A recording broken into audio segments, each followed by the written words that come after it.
Hello friends welcome to my YouTube channel. तो এখন কথা বলবো कंगना রানাউতের লেটেস্ট হিন্দি ফিল্ম ধাক্কার নিয়ে, যেটা আজকে রিলিজ হয়ে গেছে। এবং এই ফিল্মটায় कंगना রানাউত ছাড়া আছে শাশ্বত চ্যাটার্জি, অর্জুন রামপাল, দিব্যা দত্ত।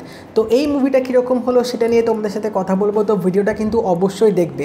তো ধাক্কারের ট্রেলারটা দেখে কিন্তু বেশ ইন্টারেস্টিং লেগেছিলো এবং এটা দেখেই বোঝা গেছিলো যে এটা কমপ্লিটলি একটা উইমেন ওরিয়েন্টেড অ্যাকশন ফিল্ম হতে চলেছে। তো বলিউডে কিন্তু এর আগে উইমেন বেসড অ্যাকশন ফিল্ম কিন্তু সেরকম ইউটিলাইজ করা হয়নি। হ্যাঁ, একটা ফিল্ম আছে সোনাক্ষী সিনহার, যেটার নাম ছিল আকিরা। ওই ফিল্মটাতেও কিন্তু একটা অ্যাকশন ওরিয়েন্টেড মুভি ছিল, বাট এই ফিল্মটা কিন্তু কমপ্লিটলি ডিফারেন্ট। তো এখানে যদি একটু গল্পটা বলে দিই, এখানে দেখানো হচ্ছে যে कंगना রানাউতের ক্যারেক্টারটার নাম অগ্নি, যে একটা এজেন্টের হয়ে কাজ করে এবং সেই এজেন্টের হেড হচ্ছে শাশ্বত চ্যাটার্জি, যে कंगना রানাউতকে একটা অপারেশন দিয়েছে সেটা সাকসেসফুল করার জন্য। এবং এই অপারেশনটা হচ্ছে একটা হিউম্যান ট্রাফিকিংয়ের একটা ধান্দা চলছে, যে ধান্দার দুই বড় মূল পান্ডা হচ্ছে অর্জুন রামপাল এবং দিব্যা দত্ত।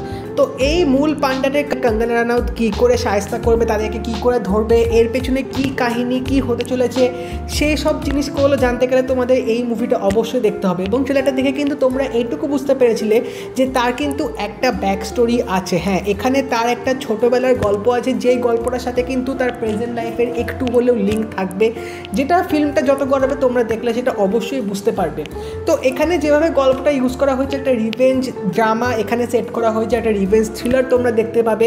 তো প্লটটা খুবই সিম্পল, মানে এখানে যে থিমটা ইউজ করা হচ্ছে সেই থিমে কিন্তু গল্প আমরা অনেক রকম দেখে থেকেছি, বাট এই ফিল্মটা যেটা সবচেয়ে বেশি হাইলাইট করা হচ্ছে সেটা হচ্ছে অ্যাকশনগুলো। এখানে কিন্তু মারাত্মক রকমের স্টাইলাইজড অ্যাকশনস দেখানো হয়েছে এবং সেখানে कंगना রানাউত কিন্তু দারুণভাবে সেই অ্যাকশনগুলো এখানে পারফর্ম তিনি করেছেন, যেগুলো দেখতে তোমাদের কিন্তু বেশ ভালো লাগবে। একটা মানে যেরকম হয় না মাস একটা মুভিতে যেরকম অ্যাকশনগুলো হয়, এখানেও কিন্তু অ্যাকশনগুলো বেশ ভরপুর রকমের রাখা হয়েছে, বাট এখানে এক্সিকিউশন, এখানে স্টাইলাইজড, এখানে মেকিংটা কিন্তু বেশ একটা প্রিমিয়াম ভাইব দেবে, যার জন্য তোমাদের দেখতে কিন্তু বেশ ভালো লাগবে ওই অ্যাকশন মুহূর্তগুলো।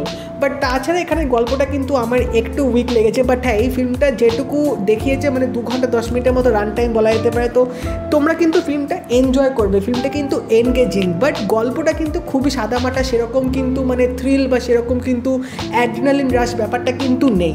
এবং এখানে যদি অ্যাক্টিংয়ের দিক থেকে কথা বলি, कंगना রানাউত অগ্নির ক্যারেক্টারটা কিন্তু তিনি দারুণভাবে এখানে ফুটিয়ে তুলেছে, তার উপরে কিন্তু ফোকাস করা হয়েছে, কারণ তার এখানে পাস্টেও লাইফ আছে, তিনি কেন এরকম হয়ে গেছেন, কী কারণে তিনি এই মিশনটা নিয়েছেন, সব কিছু কিন্তু ফিল্মটা যেভাবে দেখিয়েছে ক্যারেক্টার ওয়াইজ সেটা কিন্তু আমার বেশ ভালো লেগেছে। এবং তার অভিনয়টাও কিন্তু যথেষ্ট কনভিনসিং, যথেষ্ট ভালো ছিল।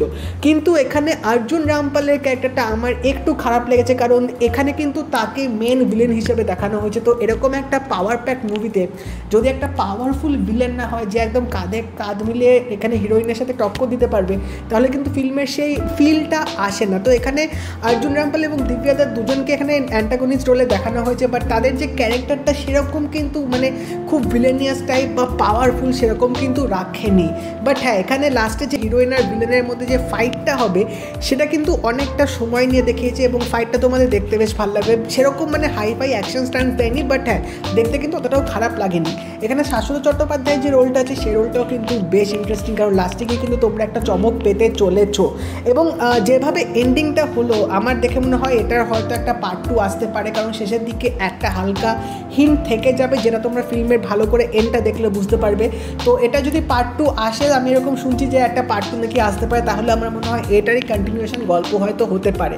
তো ফিল্মটার মধ্যে ব্যাকগ্রাউন্ড মিউজিকটা কিন্তু বেশ ভালোভাবে ইউজ করা হয়েছে, মানে একদম আলাদা তোমাদের ভাইব দেবে রীতিমতন। এবং তার সাথেও এখানে সিনেমাটোগ্রাফিটা ইউজ করা হয়েছে, সেটাও কিন্তু বেশ ভালো লেগেছে। স্পেশালি এখানে একটা ব্লাস্টের সিন আছে, একটা বাড়িতে পুরো ব্লাস্ট হবে, সেই ব্লাস্টের সিনটা কিন্তু এখানে দারুণভাবে এক্সিকিউট করা হয়েছে, মানে ওই সিনটা আমার রীতিমতো সেরা লেগেছে। তো এখানে অ্যাকশনের দিক থেকে কিন্তু ফিল্মটার মধ্যে কোনো রকম খামতি রাখেনি, বাট ফিল্মের স্ক্রিপ্টটা কিন্তু খুবই সিম্পল ছিল, সেরকম মানে তোমাদের যে খুব এনগেজ করে রাখবে সেটা কিন্তু ছিল না। তো গল্পটা আরেকটু ভালোভাবে করতে পারতো, আরেকটু এনগেজিং ফ্যাক্টরটা যদি বাড়াতো, ভিলেনদের যদি আরেকটু ভালো করে ডেভেলপ করতে পারতো, বা তাদের যদি আরেকটু ভিলেনিয়াস রোলটা দিতে পারতো, তাহলে হয়তো ফিল্মটা আরও ইন্টারেস্টিং হতো। তো এখানে ক্যারেক্টার ডেভেলপমেন্ট বলতে গেলে ভিলেন এবং যে লিড হিরোইন আছে তাদের কিন্তু ক্যারেক্টার ডেভেলপমেন্টটা এখানে দেখিয়েছে, তাদের কীভাবে পাস থেকে তারা উঠে এসছে, কী হতো না হতো, সেই সব বৃত্তান্ত কিন্তু এখানে দেওয়া হচ্ছে। তো সেদিক থেকে বলতে গেলে কিন্তু ক্যারেক্টার ডেভেলপমেন্টে কোনো খামতি রাখেনি।